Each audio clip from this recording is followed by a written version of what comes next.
Is Russia trying to influence U.S. election? Frida Guides is a world affairs columnist for the Miami Herald and World Politics Review, and a former CNN producer and correspondent. Follow her at Frida. The opinions expressed in this commentary are hers.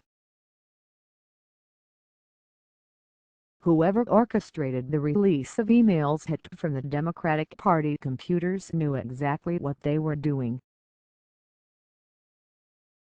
But while there's no question the content of the emails matters, it's worth widening the lens for some important and troubling context to the hack. Context that points to outside interference from an outside power. The identity of the hackers, who shared a trove of Democratic National Committee emails with WikiLeaks, is yet to be confirmed. Yet many are already pointing the finger at Russia. And this is hardly surprising given the panoply of alleged Russian efforts to influence events across the West, including political contests in other democratic countries. But before looking at why Russia is being mentioned, it's important to understand what happened with the DNC leak. Most people probably only heard about the hack this weekend, after the WikiLeaks release. But news of a tech attack aimed at the DNC actually emerged weeks ago.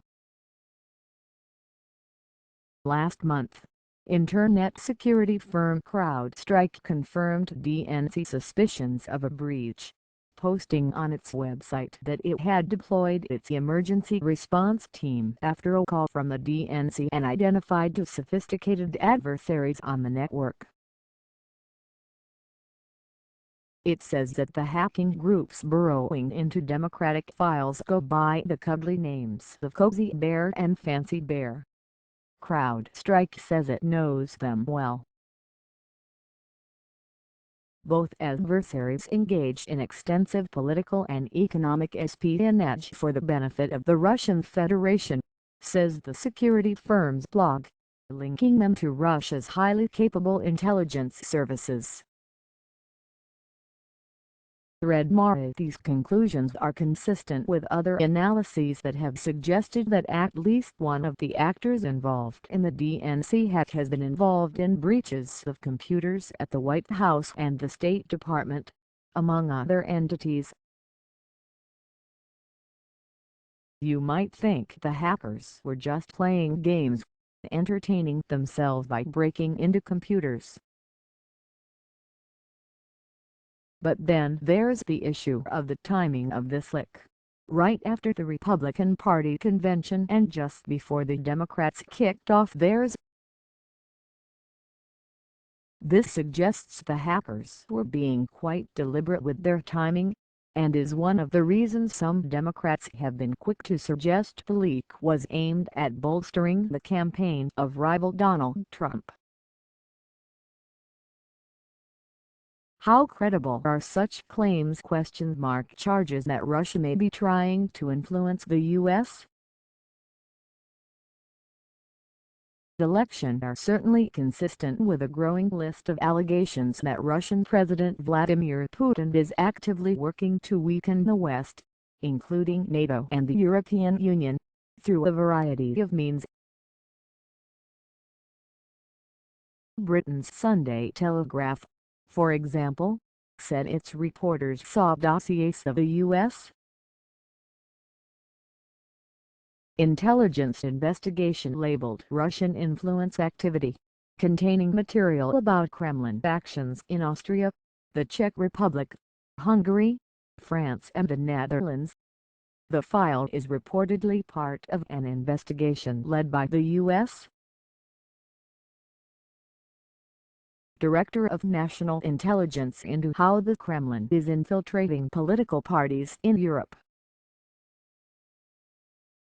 In Germany, Chancellor Angela Merkel has reportedly ordered her intelligence agencies to investigate a possible Kremlin-led campaign to destabilize and weaken her government, focusing mostly on a media disinformation campaign. The Hungarian consultancy Political Capital, meanwhile, has been tracking the Kremlin's alleged ties with mostly far-right political parties across Europe. It has identified strong support from Moscow for France's radical anti-EU, anti-immigration National Party. Russian-owned banks have helped finance Footnote's work, even as Marine Le Pen supports Putin's actions before European audiences. Le Pen, incidentally, is leading in early polls for the French presidential race. Political Capital also says it has found evidence of the Kremlin's efforts to alter the political balance in Hungary, Slovakia and Greece. Hungary's powerful far-right Jobbik party, it says, has become an uncritical servant of the current Russian regime's interests.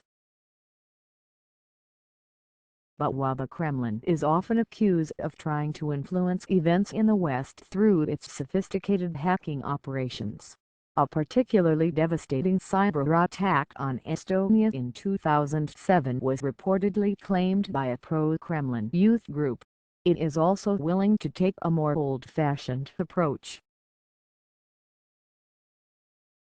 When Ukraine started trying to drift toward the West, Russia first warned, then tried to intimidate, and ultimately invaded part of the country. It annexed Ukraine's Crimea Peninsula and supported the separatist war in the east of Ukraine, in the process sending a clear warning to other former Soviet states about the risks of upsetting Moscow.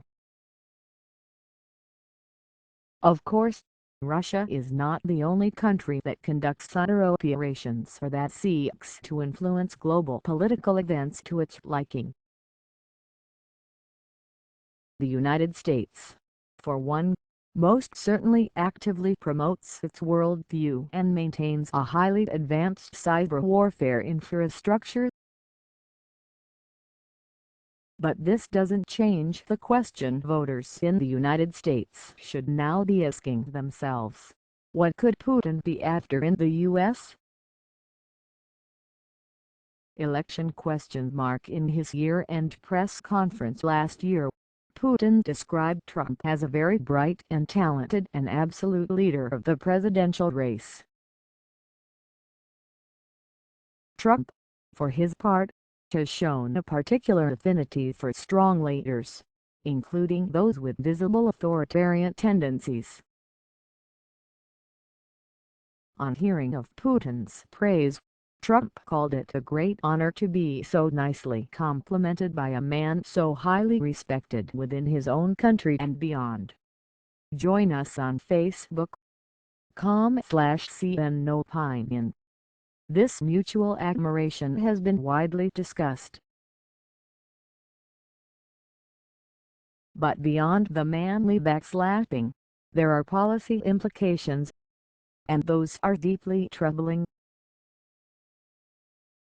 For a start, Trump has already made a startling vow to reverse the foundation of American defense policy in Europe, telling the New York Times that if Putin invaded one of the Baltic states, he might not fulfill America's NATO commitment to come to their defense, unless those NATO members had fulfilled their obligations to America. That kind of statement must be music to Putin's ears, as must Trump's earlier declaration that NATO is obsolete. All this underscores how this is about more than just uncomfortable and embarrassing emails.